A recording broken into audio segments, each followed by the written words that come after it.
Greg, what's your overall temperature on the team following that win over Cleveland? Good.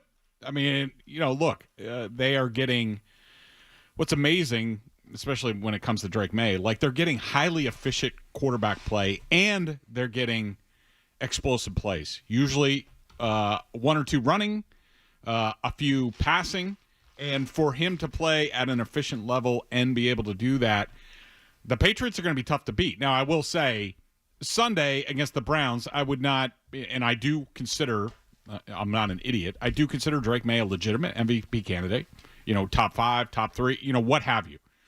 But he's there, and I expect him to be there at the end of the season because I see no reason why he shouldn't continue to play at a high level. But I would not put Sunday's game on his resume, really? MVP resume. I did not. Why? I thought that, and look, some of this had to do with the Browns, but I thought he, struggled a little bit at times in the first half. He was involved with some of the pressure. I think a lot of it is still, this is part of a young athletic quarterback figuring things out. And this is very similar to when I covered Aaron Rodgers when he took over from Favre, for Favre 08, 09. I remember having a lot of conversations with Aaron about, at that point in his career, Favre didn't really run anymore. So, and we've heard Brady talk about it, where it's like Brady didn't have to consider the things that like a guy like Drake May has to do in terms of, do I run? When do I run? How long do I, hang in the pocket? Where pocket quarterbacks, that's where they're going to have to be. So, there were some issues, like even on the first sack, on the sack that ended the first drive. Myles Garrett gets by, Hunter Henry, Will Campbell, too much space between them. But if you look at it, the ball was on the 8-yard line. May is sacked on the 18-yard line. 10 yards behind center, that's a little far. And, maybe if he was up a few more feet and Hunter Henry was coming open in the middle of the field, if he's up, a yard or two, perhaps, they convert that. That's a touchdown. Or I do think that he could have possibly scrambled out to the right. So there were some of those plays in the first half. I thought he was very efficient in the second half. But, I mean, you look at it, it was 9-7. Now, props to Drake May for, and I thought the theme from the game was the pressure he was under, Myles Garrett, all that stuff. It never bothered him. That's insane for a young quarterback. I mean, look at that drive right before halftime. He gets sacked. They have the false start with Hunter Henry, and what does he do on third down? He hangs in the pocket, waits, throws with anticipation to Booty on the in-cut. Now, I don't know why the Browns were in man coverage like they were on that play on like 3rd and 25, whatever it was. But they were. And so he did a really nice job with that. But it's 9-7 at halftime. They're not exactly firing on all cylinders on offense. Then the first drive of the third quarter, that was a Josh McDaniels special, basically, every play. The touchdown to Hunter Henry was schemed. Then they get the Spillane interception. They run 3 plays, including sort of a scheme play to Diggs, with Mac Hollins as the pick play. And then and the game was pretty much over at that point, but it was really over. The Kayshon Boutte, it was a shot play against a rookie cornerback, and great route by Boutte. He gets by him. Drake May, great throw, flicks his wrist, touchdown, awesome. Game's over. I mean, it wasn't a heavy lifting game for Drake May. It's about 10 minutes of good play. I mean, and trying to survive and manage. Yeah, well, they survived the first 30 minutes, and then those sequences you just mentioned there, a couple really good drives in the third quarter, a defensive turnover, and there's your ball game. Yeah.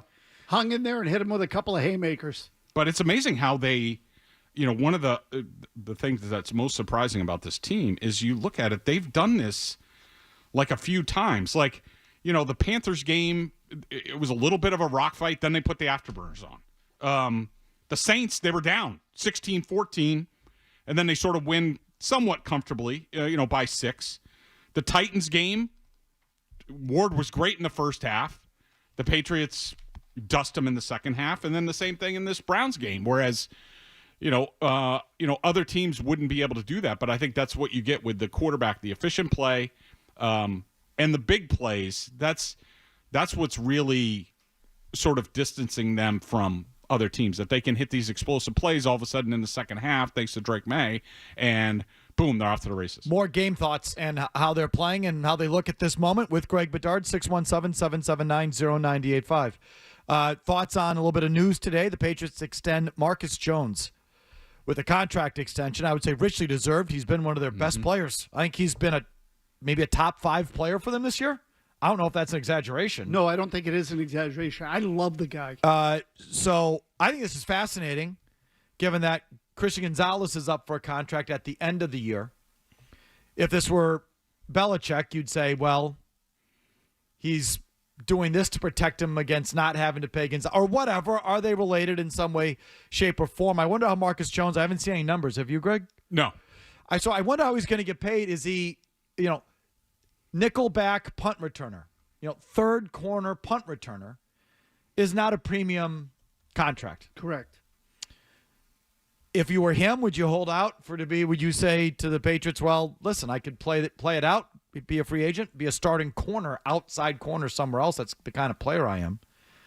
And that's the kind of contract I'd want. Or does he settle for third corner / special teamer money, et cetera? I'm curious to see how this was handled, Greg. But what are your thoughts on his extension? Love it. And he has been, and I think I wrote this last week, where if he's not the best player on the defense to this point in the season, he's certainly one of them. I mean, he's been great just about every week. Maybe got off to a little bit of a slow start, but every week he's one of my highest graded players. He seems to always be there on, third down, fourth down. Just in this past game, 2 third downs and 2-point conversion, where he's factoring into those plays. He's ending drives, and plus his punt return value. I think it's great. I think if I had to guess, and I was just looking, overthecap.com has his valuation at $15 million per year. I would say, what does Carlton Davis make? He makes 20. 18. Oh yeah, it was 18. like close to 20. Yeah. Yeah. So I think that's a good 15, 16 million. Mazz? He'll come in under that. He'll come in under the 15. Yeah, well, is that Patriots money or is that real money? Like, what's the Right, the guarantee. You know what I mean? Is there Patriot guarantee in there? But I mean, if I were him, I'd say make me the highest paid slot corner in the game. Whoever that is, whatever that number is. Yeah, it's not a market that we are typically familiar with. Right. But second corner / highest paid slot corner. Now, a lot of these guys, the third corner on a lot of teams play a crap ton. A lot of teams are in nickel all the time, right, Greg? So, yeah. I don't know what percentage of snaps does Marcus Jones play. I guess I was just going to look that up. On the what was he in that game, Mazz? 72%. So he's out there a crap ton. 39 out of 54. So And then remember, he plays special team snaps too. Oh, okay. So That's just defense. but a lot of teams like their nickel's almost their base defense now is the way this goes. So I don't know. We can kick this around, but I'll find it interesting to see where he came in, and there's a bigger picture brewing here, and we started to get calls on it. I haven't wanted to go there, but just keep it in mind. I think it's going to be interesting to see how they build this roster and how they afford everybody. They've gone from having nobody to like overnight. How are they going to pay everybody? Christian Gonzalez, if he keeps playing like he did in this past game. And I know, Greg, you have some thoughts on that, but I thought he showed really well. Christian Gonzalez did in this last game. Yeah, okay. But Yeah. So you don't think so? Against a bum wide receiver and a bum quarterback. I mean, look, it was great. I liked how he stuck his nose in the tackling. Definitely. That's where he stood out, and he graded out well for me. But, hello? No, you're up. No, you're good. Jerry Jeudy is a bum, and he is a straight up Mazz special bum. Good. Love it. I went and looked at I was like, I wonder where he is on PFF. I looked. I'm like, he's not on this first page. I keep going. He's ranked 161st out of I think like 200 wide receivers. That's insane. Kyle Williams is 2 spots ahead of him. Ah, How? what? Yeah.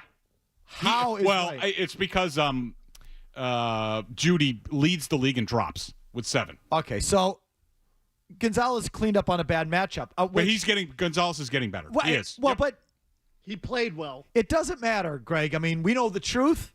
At the end of the day, he hits the negotiating table, and performances like that are going to, he's going to get paid. So listen, I'm just saying, there's a big picture thing here that over the next couple of years, Drake May's extension. He's going to be the highest paid quarterback in the history of the game when his contract's up. He's not going to. He shouldn't settle for anything less, and the Pats are not going to be able to get away with doing to him what they did with Brady. I just can't see that coming.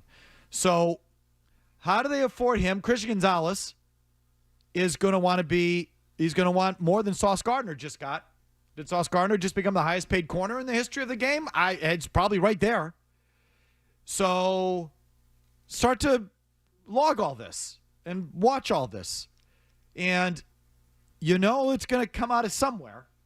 It's going to come out of something. They're not going to pay them all.